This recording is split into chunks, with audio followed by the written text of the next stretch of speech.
चलो बताओ, इसके बाद कौन सा पूछना है?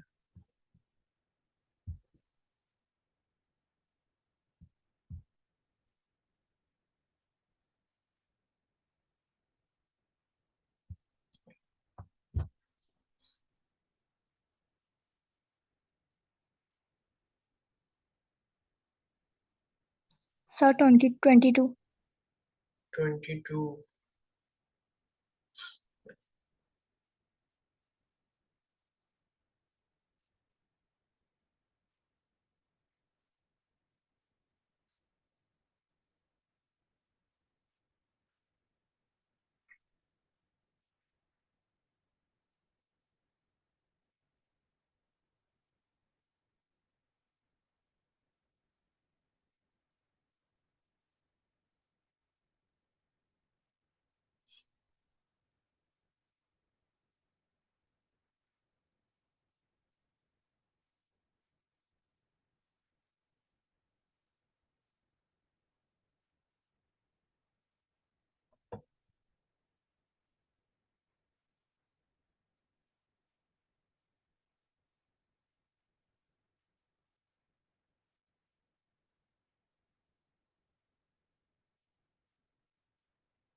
ठीक है, तो 22 में आपसे पूछा कि इसमें से कौन सी स्पीशीज जो है वो नॉन डायरेक्शनल है। ठीक है,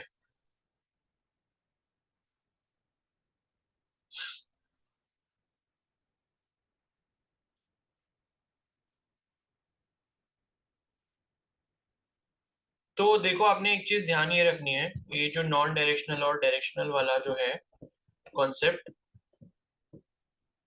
तो इसे बाद में देख लेना अपने आप खुद से सर्च करके कि डायरेक्शनल और नॉन डायरेक्शनल में क्या डिफरेंस होता है। बस मैं आपको एक चीज ये बता दे रहा हूँ कि जो डायरेक्शनल वाले होते हैं, ये डायरेक्शनल हो गए और नॉन डायरेक्शनल हो गए।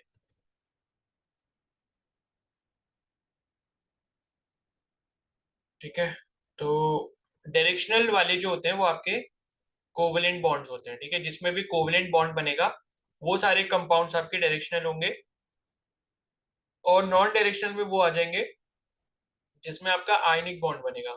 ठीक है, आयनिक बॉन्ड या फिर आप इसे इलेक्ट्रोवेलेंट बॉन्ड भी कहते हो। तो इन दोनों में डिफरेंस एक बार पढ़ लेना अपने आप से। ठीक है, जो भी इनके पॉइंट्स है। तो यहाँ पर क्या है कि ये जो आपका क्वेश्चन है 22nd वाला,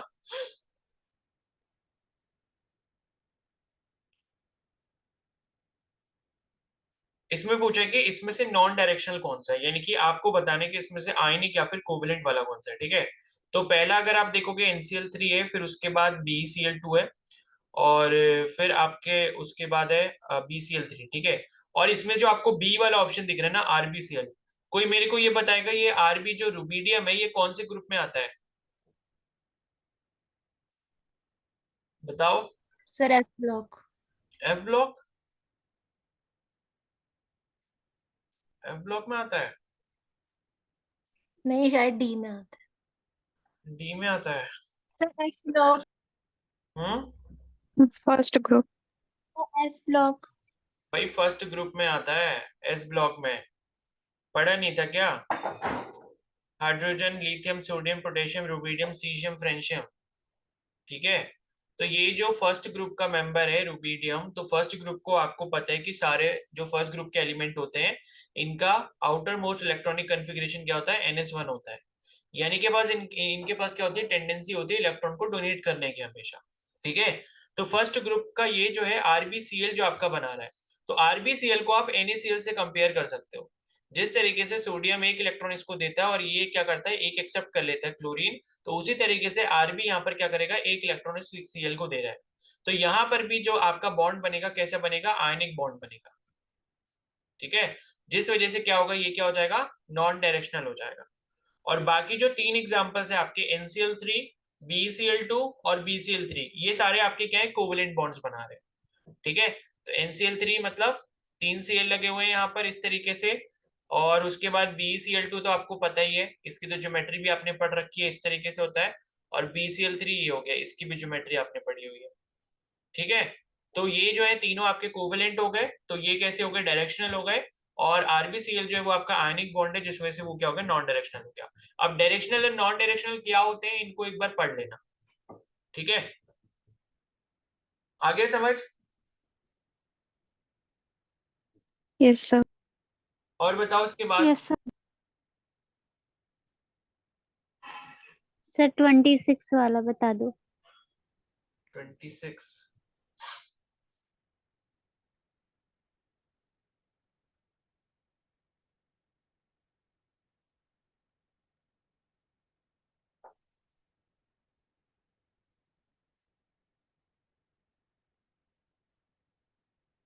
ट्वेंटी सिक्स क्या बताना है, 26 भी तो पढ़ रखा है आपने।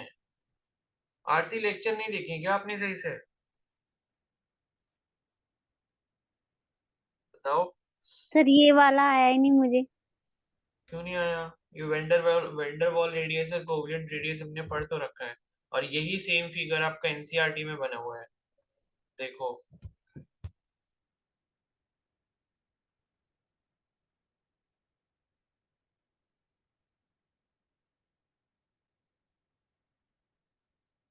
देखो ये बना है राइट हैंड साइड में, ये फिगर दिख रहा है आपको, ठीक है। तो यहाँ पे आपसे पूछा है कि इस क्वेश्चन में आपको R1 और R2 बताना है क्या है, ओके।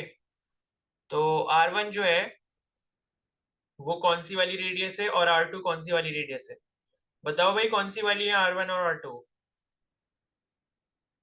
कोवेलेंट और वेंडरवॉल। कोवेलेंट और वैन डर वाल्स है, ठीक है। तो ये तो देखो आपने पढ़ा भी था, ये आपको सेम फिगर यहाँ पर दिख भी रहा है। तो यहाँ पर होता क्या था, मतलब डिफरेंस एक्चुअली में क्या था, देखो ये पढ़ा था ना हमने कि कोवेलेंट रेडियस जो होता है वो क्या होता है, is measured approximately as the radius of an atom's core which is in contact with the core of an adjacent atom in a bonded situation। तो कोवेलेंट रेडियस हम कब मेजर करते हैं, बॉन्डेड सिचुएशन में, यानी कि अगर दो एटम्स के बीच में बॉन्ड बना हुआ है, तो उस केस में वहां पर हम क्या करते हैं कि दोनों का जो वो रेडियस है, ठीक है, तो मतलब उसका जो मतलब अप्रोक्सीमेट रेडियस होगा, यानी कि उसको हाफ कर लेंगे। तो ये आपको दिख जाएगा कोवेलेंट रेडियस, ये ऊपर वाले फिगर में इसमें दिख रहा है। ये यहाँ पर ये वाला जो केस दिया है ये आपको कोवेलेंट रेडियस का दिया है। तो इसमें इन्होंने करा क्या कि सेंटर टू सेंटर एटम का डिस्टेंस ले लिया और उसको हाफ कर दिया, ठीक है। तो कोवेलेंट रेडियस में पहली चीज तो आपको ध्यान ये रखनी है कि बॉन्डेड सिचुएशन होगी, दोनों के बीच में बॉन्ड बना हुआ होगा, और यहाँ पे हम जो डिस्टेंस लेंगे वो सेंटर टू सेंटर लेंगे। तो एक सेंटर ये हो गया, एक सेंटर ये हो गया, इन दोनों के बीच का डिस्टेंस करा और उसका हाफ कर दिया, ठीक है। तो 198 था, उसका हाफ कर दिया, 99 हो गया। और दूसरा जो यहाँ पर रेडियस है जो कि आपका वेंडर वॉल रेडियस है, ठीक है। तो ये तो कोवेलेंट रेडियस था। वेंडर वॉल रेडियस क्या होता है, it represent the overall size of the atom which includes its valence shell in a non bonded situation। तो इस केस में क्या होता है, नॉन बॉन्डेड सिचुएशन होती है, जब भी हम वेंडर वॉल रेडियस की बात कर रहे होते हैं तो वहां पर बॉन्डिंग नहीं होती है, मतलब एटम्स आसपास जो भी होते हैं। तो हम यहाँ पर कर क्या रहे होते हैं, मतलब ये जैसे आपको दो एटम्स दिए हैं, ठीक है, कौन कौन से एटम, एक एटम आपने ये वाला ले लिया और एक एटम आपने ये वाला ले लिया। अब यहाँ पर ये दोनों एटम जो मैंने ब्लैक से मार्क करे हैं, ये आपस में कैसे, नॉन बॉन्डेड सिचुएशन में। तो नॉन बॉन्डेड एटम अगर है और इसका ये देखो, ये एक वैलेंस शेल इसका आ रहा है और इधर वाले का वैलेंस शेल ये आ रहा है, ठीक है। तो वैलेंस शेल भी इसमें इंक्लूड होंगे दोनों के। और कैसी सिचुएशन होगी, नॉन बॉन्डेड सिचुएशन होगी वेंडर वॉल रेडियस के केस में। और ऐसे में क्या करेंगे, हम इनका सेंटर टू सेंटर डिस्टेंस ले लेंगे, ये एक एटम हो गया और एक ये वाला एटम हो गया। तो इन दोनों के बीच का हमने डिस्टेंस लिया जो कि आपका 360 पिकोमीटर है, इसका हाफ कर दिया जो कि 180 पिकोमीटर हो गया, ठीक है। तो R1 जो है आपके क्वेश्चन में, R1 क्या हो जाएगा, कोवेलेंट रेडियस हो जाएगा, और R2 क्या हो जाएगा, वेंडर वॉल रेडियस हो जाएगा। आगे समझ में।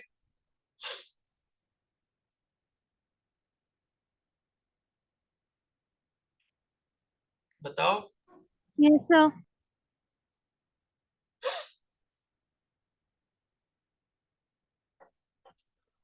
ठीक है, तो ये होता है दोनों में डिफरेंस। तो वेंडर वॉल्स आपको ध्यान रखना है नॉन बॉन्डेड सिचुएशन, कोवेलेंट आपको ध्यान रखना है कोवेलेंट में कोवेलेंट बॉन्ड आ रहा है जैसे, तो बॉन्डेड सिचुएशन होगी। तो बॉन्डेड सिचुएशन में सेंटर टू सेंटर डिस्टेंस करके हाफ ले लेंगे, और वेंडर वॉल रेडियस में दो नॉन बॉन्डेड एटम्स लेंगे जिसमें वैलेंस शेल भी इंक्लूड होंगे, और उस डिस्टेंस का हाफ कर देंगे, ठीक है। तो ये हो गया आपका, कौन सा क्वेश्चन था, 26 हो गया। अब इसके बाद कौन सा 24 24 a bond length is defined as the equilibrium distance between the nuclei of two bonded atoms in a molecule. It is measured by spectroscopic X-ray diffraction and electron diffraction techniques. The bond length can be calculated in the case of किस किस में किया जा सकता है भाई, ये तो पढ़ा है हमने। कोवलेंट में कर सकते हैं, आयनिक में कर सकते हैं, या दोनों में कर सकते हैं, किसी में नहीं कर सकते। बताओ किस में कर सकते हैं, किस में नहीं कर सकते। देखो ये तो लाइन लिखी हुई है, सामने ही लिखा हुआ है ये आंसर। ये लिखा है देखो, bond length are measured by spectroscopic X-ray diffraction and electron diffraction techniques. ठीक है, तो each atom of the bonded pair contribute to the bond length. In the case of covalent bond the contribution from each atom is called covalent radius. तो बाद में हमने ये भी पढ़ा था कि आयनिक बॉन्ड के केस में आई थिंक हम क्या कर सकते हैं, वो मेजर नहीं कर सकते। ठीक है, नीचे लिखा भी होगा आई थिंक।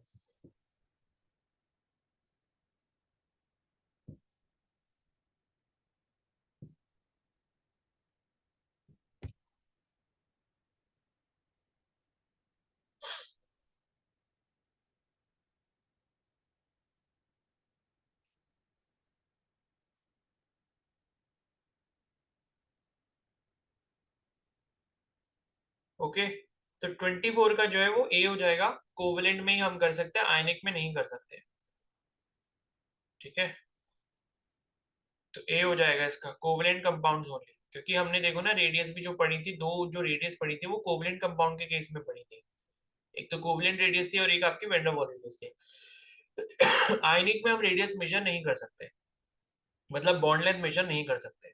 ठीक है, और 30, और उससे पहले किसी ने कुछ बोला था 28। 28 क्या है? In case of H2 molecule, the enthalpy needed to break the two OH bonds is not same. That is, the what should be the mean bond enthalpy of OH bond in case of H2 molecule? ये तो पढ़ा था हमने। 28 वाला देख लो, इसका भी यहीं पर कहीं दिया होगा, बॉन्ड एंथैल्पी जो पढ़ा था हमने, ये लिखा है।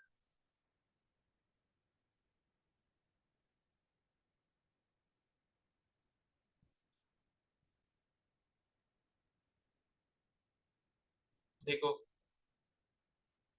यही तो है स्नेहा।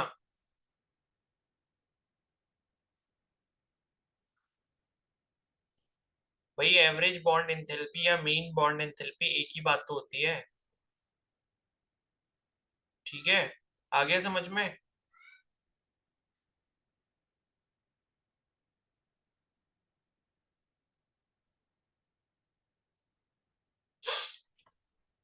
30 वाला जो है, 30 वाला क्या है?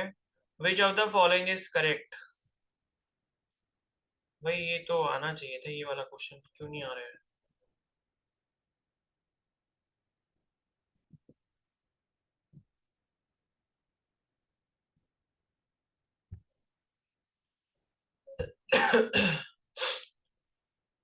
थर्टी वाला क्वेश्चन देख लो, इसमें ये बोला है कि इसमें से आपका कौन सा वाला सही है। ठीक है, पहला है bond order is inversely proportional to bond length. क्या ये बात सही है? तो यस सर।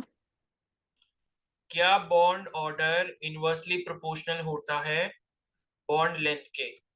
तो ये बात बिल्कुल सही है। ठीक है, बॉन्ड का बॉन्ड ऑर्डर क्या होता है? बॉन्ड का नंबर। अगर सिंगल बॉन्ड है, डबल बॉन्ड है, तो डबल बॉन्ड की जो बॉन्ड लेंथ है वो कम होगी। तो बॉन्ड ऑर्डर अगर बढ़ा तो बॉन्ड लेंथ कम हो जाएगी। अगर ट्रिपल बॉन्ड हो गया तो बॉन्ड लेंथ और कम हो जाएगी। तो पहला स्टेटमेंट जो है उसमें पहला पार्ट ये सही हो गया। उसके बाद दूसरी चीज ये लिखी है कि bond order is inversely proportional to bond enthalpy. क्या ये बात सही है? No sir. ठीक है, ये बात गलत हो जाएगी, क्योंकि बॉन्ड का नंबर बढ़ने से क्या है, बॉन्ड की स्ट्रेंथ बढ़ जाती है।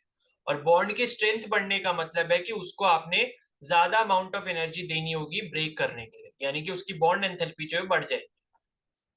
ठीक है, तो यहाँ पर ये वाला रिलेशन जो है वो गलत हो जाएगा। तो पहला वाला तो देखो गलत हो गया, पहला वाला हमने चेक कर लिया, यहाँ से हमको तीसरा जो पॉइंट था वो गलत मिल गया। अब उसके बाद ऑप्शन बी वाले पे आते हैं।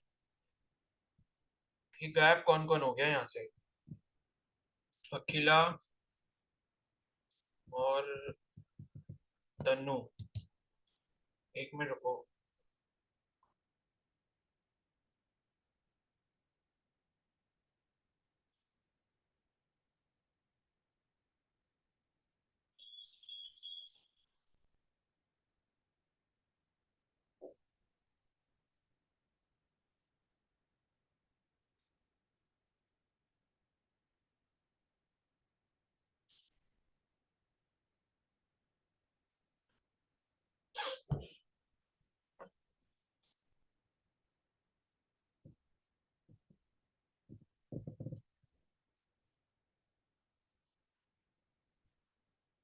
डी होगा, रुको चेक कर ले रहे हैं, ठीक है? सारे पॉइंट्स क्लियर भी हो जाएंगे ना, इसलिए मैं आपको सारे पॉइंट्स बता दे रहा हूँ।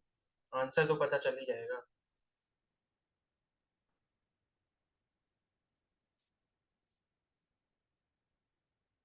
ठीक है, तो दूसरे वाले केस में लिखा है कि stability is inversely proportional to bond order. Stability जो होती है वो inversely proportional to bond order होती है। क्या ये बात सही है? No sir. गलत होगी, ठीक है? No, sir. बॉन्ड ऑर्डर जितना ज्यादा होगा, बॉन्ड मतलब कंपाउंड जो उतना ज्यादा स्टेबल होगा। क्योंकि बॉन्ड ऑर्डर अगर बढ़ गया यानी कि नंबर ऑफ बॉन्ड्स उनके बीच में बढ़ गए, बॉन्ड की स्ट्रेंथ अगर बढ़ गई, तो बॉन्ड को तोड़ना मुश्किल होगा, और बॉन्ड को अगर तोड़ना मुश्किल होगा इसका मतलब है कि स्टेबिलिटी उस कंपाउंड की ज्यादा होगी। तो बी वाला ऑप्शन भी ऑटोमेटिकली पहला पॉइंट देखते हैं यहाँ पर गलत हो गया। उसके बाद सी वाले पे अगर हम आते हैं, तो सी वाले में दिया है stability is directly proportional to bond order. ठीक है, तो ये बात तो बिल्कुल सही हो गई क्योंकि बी वाला का जस्ट अपोजिट लिखा है, तो ये बात तो यहाँ पर सही हो ही जाती है। उसके बाद है बॉन्ड ऑर्डर, मतलब आप ऐसे देख सकते हो कि स्टेबिलिटी जो है, स्टेबिलिटी, या चलो स्टेबिलिटी मत करो, दूसरा जो यहाँ पर पॉइंट लिखा है वो ये लिखा है कि bond order is directly proportional to bond length. Bond order is directly proportional to bond length. तो क्या ये स्टेटमेंट सही है?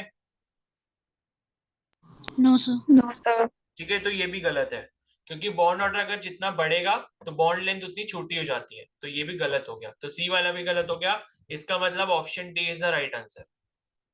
तो डी वाले में stability is directly proportional to bond order, बात बिल्कुल सही है, ठीक है?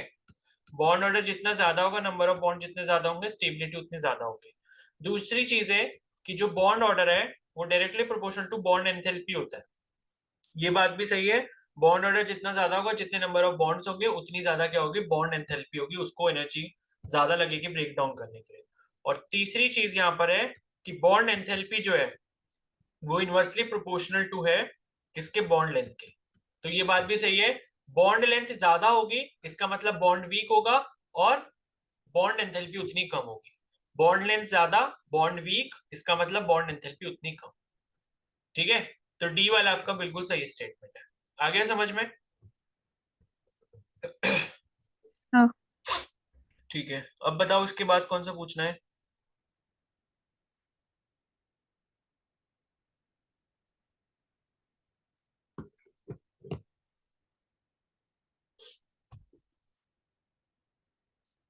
थर्टी नाइन,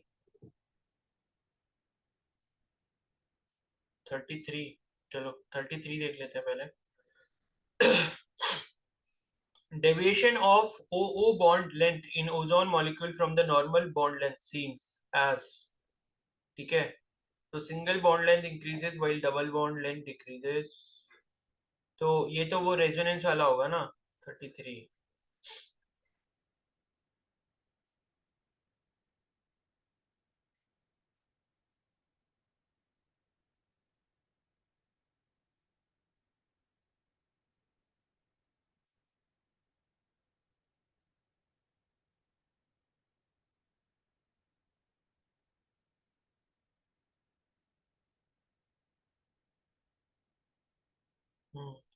तो 33 वाला वही है आपका, रेजोनेंस वाला ही रीजन है। तो इसका जो आंसर है वो है आपका ऑप्शन बी, ठीक है? तो बेसिकली इसमें ये बोल रहे हैं कि जो आपका ओ ओ बॉन्ड लेंथ है, ओ और ओ के बीच में जो बॉन्ड लेंथ होती है, O3 का जो मॉलिक्यूल है इसमें जो ओ ओ और ओ के बीच में जो बॉन्ड लेंथ होती है, ठीक है, उसमें डेविएशन देखने को मिलता है। तो डेविएशन देखने को क्या मिल रहा है भाई? डेविएशन का मतलब क्या है कि जैसा होना चाहिए था वैसा नहीं है। ठीक है, तो जैसा होना चाहिए था वैसा नहीं है। तो यहाँ पर आपको सिंगल बॉन्ड और डबल बॉन्ड की लेंथ के बारे में पूछा है। तो आपको ये पता है कि भाई सिंगल बॉन्ड की लेंथ ज्यादा होती है और डबल बॉन्ड की लेंथ कम होती है, क्योंकि जितना ज्यादा बॉन्ड ऑर्डर होता है उतनी बॉन्ड लेंथ कम होती है। ठीक है, तो डेविएशन का मतलब क्या है? इसका जस्ट ऑपोजिट हो जाएगा, यानी कि सिंगल बॉन्ड की लेंथ कम हो जाएगी और डबल बॉन्ड की लेंथ जो है वो बढ़ जाएगी। तो ऑप्शन बी जो लिखा है कि single bond length decreases while double bond length increases, ये इसका राइट आंसर हो जाएगा। तो इसमें आप थोड़ा सा अपना लॉजिक भी यूज कर सकते हो कि डेविएशन का मतलब क्या है कि जो चीज नहीं होती, मतलब जो चीज होनी चाहिए वो नहीं हो रही बल्कि उसका उल्टा हो रहा है। ठीक है, और वो किस वजह से हो रहा है? रेजोनेंस की वजह से हो रहा है, रेजोनेंस। ठीक है, आगे समझ में? Yes, sir. Yes, sir. ठीक है, अखिला कहाँ चले गए थे आप?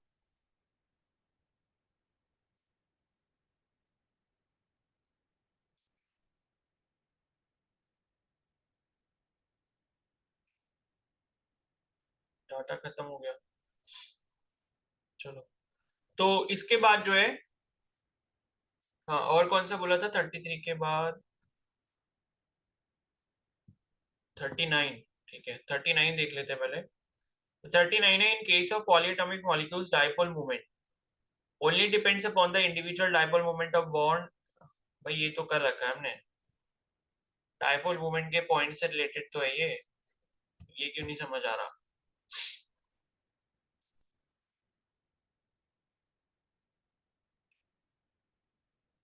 भाई एक बार जो है एनसीईआरटी खोल के भी देखा करो जब क्वेश्चन कर रहे हो तो। ठीक है,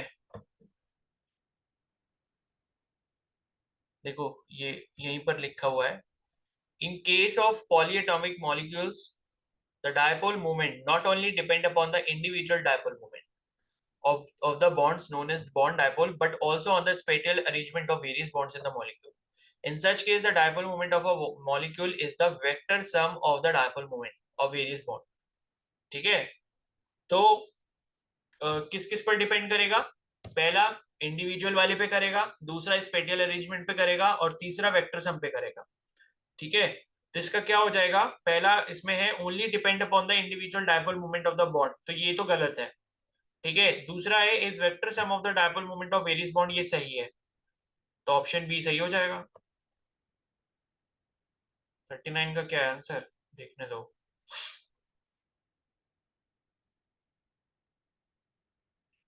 39 का बी है, सही है। आगे समझ में?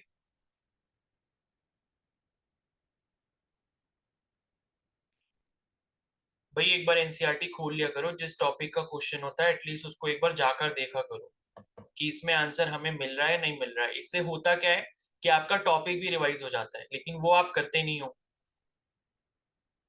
तो जो क्वेश्चन होता है उसको एनसीईआरटी में जाके देखा करो कि ये वाला टॉपिक यहाँ पर प्रेजेंट है।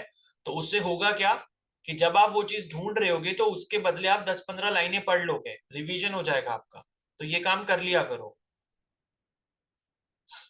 ठीक है, और बताओ next.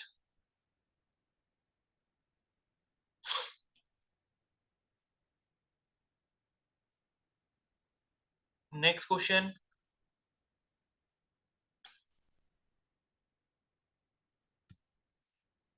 44। The decreasing order of the dipole moment of the molecule HF H2O, ये दिया नहीं था क्या इसमें?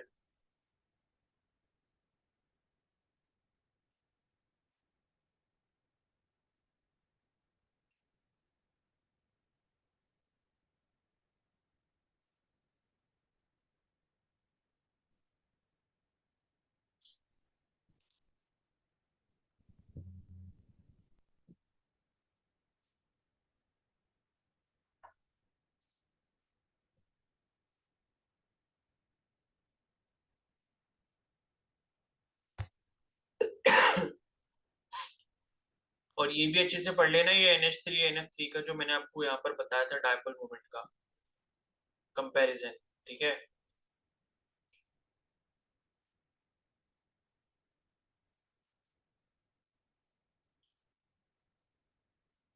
तो ये तो आप यहाँ से कर सकते हो। देखो एच एफ का यहाँ पर लिखा हुआ है,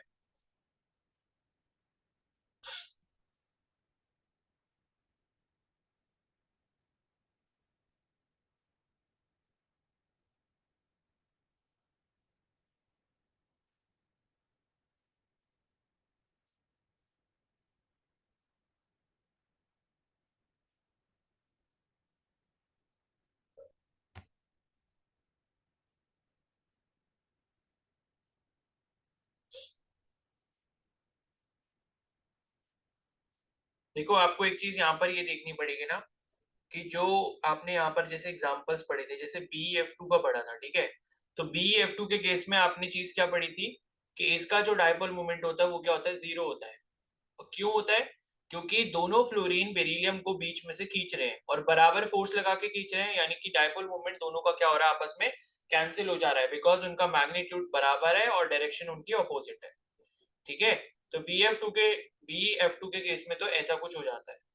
और H2O के केस में आपने देखा था यहाँ पर ऊपर, तो H2 का जो केस था वो कुछ ऐसा होता है कि रिजल्टेंट जो होता है वो आपका राइट हैंड डायरेक्शन में होता है, क्योंकि दोनों हाइड्रोजन में से इलेक्ट्रॉन्स किधर आ रहे हैं, ऑक्सीजन की तरफ आ रहे हैं। ठीक है। तो डायपोल मोमेंट क्या होता है, आपको पता है कि जो आपका चार्ज होता है, जो आपका पार्शियल पॉजिटिव या पार्शियल नेगेटिव चार्ज डेवलप होता है, जैसे ये आपका हाइड्रोजन है और ये आपका ऑक्सीजन और इस तरीके से इधर हाइड्रोजन, तो क्या होता है कि ऑक्सीजन के ऊपर क्या है, पार्शियल नेगेटिव चार्ज है, और इन दोनों हाइड्रोजन के ऊपर क्या है, पार्शियल पॉजिटिव चार्ज है। और यही partial positive partial negative charge की वजह से क्या होता है, यहाँ पर डायपोल मूवमेंट डेवलप होता है। तो डायपोल मूवमेंट होता क्या है कि चार्ज इनटू डिस्टेंस, इन दोनों के बीच का जो डिस्टेंस है।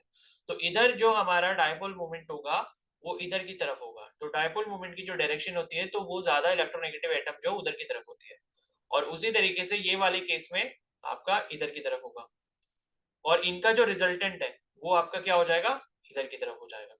ठीक है। तो इधर भी आपका रिजल्टेंट कुछ आ जाता है। और उसके बाद जो है H2 का केस हो गया, BF2 का तो आपका 0 हो गया। और HF में भी कुछ ना कुछ होता ही है, आपने देखा था HF के केस में भी होता है। ठीक है। HF के केस में भी होता है। फिर उसके बाद जो है फिर NF3 है, तो NF3 का केस हमने यहाँ पर पढ़ा था, ये था। ठीक है। तो NF3 के केस में भी डायपोल मूवमेंट होता है, एंड वहां पर बेसिकली होता क्या था, NF3 के केस में नाइट्रोजन जो है वो आपका कम इलेक्ट्रोनेगेटिव है और फ्लोरीन क्या है, ज्यादा इलेक्ट्रोनेगेटिव है। तो फ्लोरीन यहाँ से क्या करता है, चार्ज अपनी तरफ खींच रहा होता है और डायपोल मूवमेंट की डायरेक्शन को अपनी तरफ शिफ्ट करवाता है। तो ये जो ब्लू कलर का एरो आपको दिख रहा है यहाँ पर, ये क्या है, नेट डायपोल मूवमेंट है इसका। ठीक है।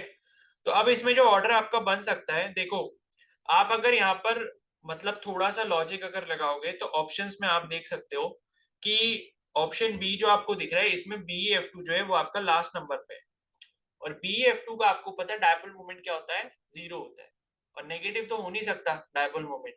ठीक है। तो 0 होता है, तो मेरे अकॉर्डिंग तो आंसर इसका बी वाला हो जाना चाहिए। 44 का आंसर जो है, ठीक है, 44 का आंसर बी है। ठीक है। तो अभी आपने देखा कि BF2 का जब 0 होता है और वो लास्ट में सबसे कम उसका जो है एक ही ऑप्शन में लिखा हुआ है, तो आप ऐसे करके यहाँ पर इसका आंसर निकाल सकते हो। अदरवाइज दूसरा तरीका ये है कि आप जो है ये जो आपको वैल्यूज यहाँ पर दी हैं इन सब की वैल्यूज को याद करके रखो। तो अब ये आप पर डिपेंड करता है कि आप इस क्वेश्चन को कैसे करते हो। ठीक है। तो H2O का सबसे ज्यादा, HF का उससे कम, NF3 का उससे कम, और BF2 का सबसे कम। ठीक है, समझ गए।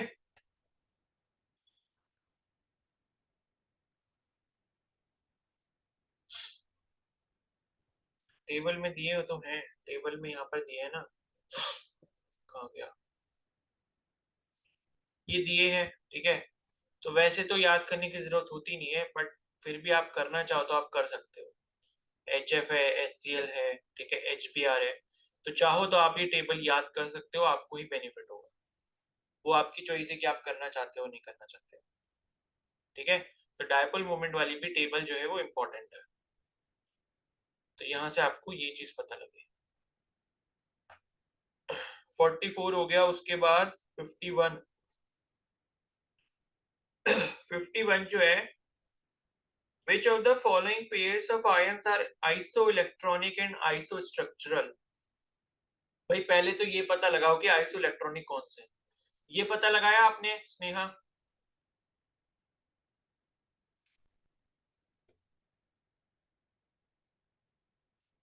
स्नेहा आपने ये पता लगाया कि इसमें से आइसो इलेक्ट्रॉनिक कौन से वाले हैं?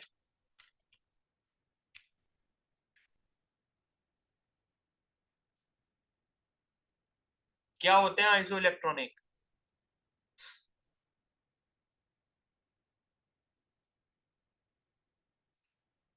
बताओ, कोई भी बताओ जिसको पता है।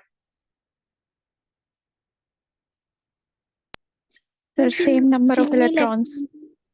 हाँ, Yes, sir. आइसो इलेक्ट्रॉनिक का मतलब होता है सेम नंबर ऑफ इलेक्ट्रॉन। ठीक है, तो सेम नंबर ऑफ इलेक्ट्रॉन जो है वो आपके, आप इसमें काउंट कर लो। ठीक है, तो उस तरीके से पहले देख लो आइसो इलेक्ट्रॉनिक कौन से हैं, और उसके बाद अगर लगता है आपको कि दो से ज्यादा ऑप्शन आ रहे हैं आइसो इलेक्ट्रॉनिक की, तब आपको देखना पड़ेगा कि आइसो स्ट्रक्चरल के लिए कौन से अलग है। तो मैं बता देता हूँ इसमें।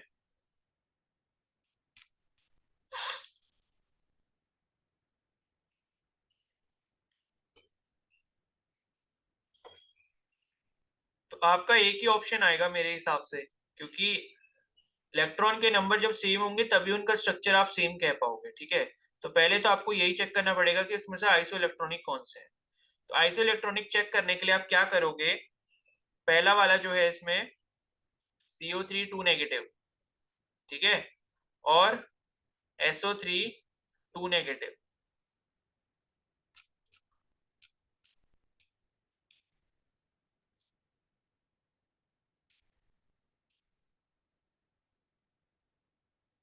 ठीक है, तो इसमें जो आपको करना है यहाँ पे,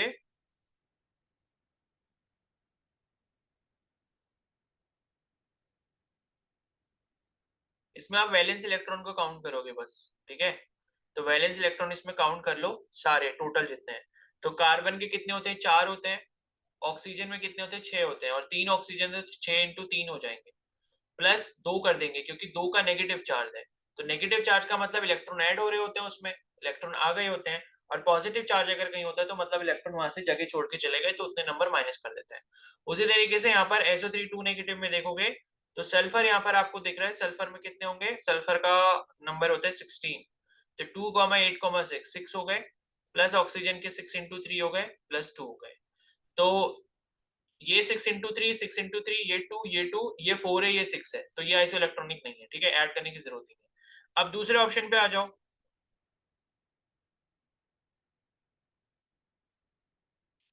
दूसरा ऑप्शन जो है इसमें वो है आपका ClO3 नेगेटिव और CO3 2 नेगेटिव। ठीक है, तो क्लोरीन में कितने होते हैं, 7 होते हैं वैलेंस इलेक्ट्रॉन, ऑक्सीजन में 6 इंटू 3 हो जाएंगे, प्लस 1 हो जाएगा। उसी तरीके से ये 2 नेगेटिव है ना। ठीक है, तो कार्बन में 4 हो गए, ऑक्सीजन के 6 इंटू 3 हो गए, प्लस 2 हो जाएंगे। ठीक है, तो आपको ये दिख रहा है कि ये 6 इंटू 3 तो कॉमन हो गए दोनों में, और ये 7 और 1 8 हो गई, और ये बचे 4 और 2 6। तो ये भी आपके क्या होंगे, बराबर नहीं होंगे। अब तीसरा वाला एग्जांपल यहाँ पर अगर आप ले लो, तीसरा वाला जो आपको यहाँ पर ऑप्शन में दिया है वो दिया है SO3 2 negative and NO3 1 negative. ठीक है, तो SO3 2 negative and NO3 1 negative. तो सल्फर में फिर से 6 हो जाएंगे, प्लस 6 इंटू 3 हो जाएंगे, प्लस 2 हो जाएंगे। और यहाँ पर नाइट्रोजन में कितने होते हैं, 5 होते हैं, प्लस 6 इंटू 3 हो जाएंगे, प्लस 1 हो जाएगा। तो 6 इंटू 3 ये तो कॉमन हो गए, छोड़ो, और 6 और 2 यहाँ पर ये 8 हो गए, और 5 और 1 6 हो गए। ठीक है, मतलब इक्वल करने में टोटल तो और आएगा, लेकिन मैं आपको वैसे बता रहा हूँ कि डिफरेंस आ रहा है यहाँ पे। तो डिफरेंस आ रहा है यानी कि ये भी बराबर नहीं होंगे, तो ऑप्शन डी ही आंसर होगा आपका। तो ClO3 नेगेटिव और SO3 2 नेगेटिव। तो इसमें इलेक्ट्रॉन ऐड कर लो क्लोरीन के साथ, ऑक्सीजन के 6 इंटू 3 प्लस 1। ठीक है, और सल्फर के 6 प्लस 6 इंटू 3 प्लस 2। तो 6 6 × 3 तो दोनों में कॉमन है, यानी कि 18 18 तो दोनों में ऐड होंगे, प्लस 7 और 1 ये 8 हो गया, और यहाँ पर भी 6 और 2 कितने हो गए, 8 हो गए। तो टोटल दोनों में कितने आ जाएंगे, 26 आ जाएंगे। तो ये क्या हो गए आपके आइसो इलेक्ट्रॉनिक और आइसो स्ट्रक्चरल दोनों हो गए। तो ऑप्शन डी जो है वो करेक्ट आंसर हो जाएगा। आगे समझ में? Yes, sir. Yes, sir. ठीक है। और 45 भी कह रहा है कोई वो बताने को। 45 है, consider the following compound NaCl MgCl2 AlCl3 the correct increasing order of covalent character is. ठीक है, कोवेलेंट कैरेक्टर भाई सबसे ज्यादा किसमें होगा?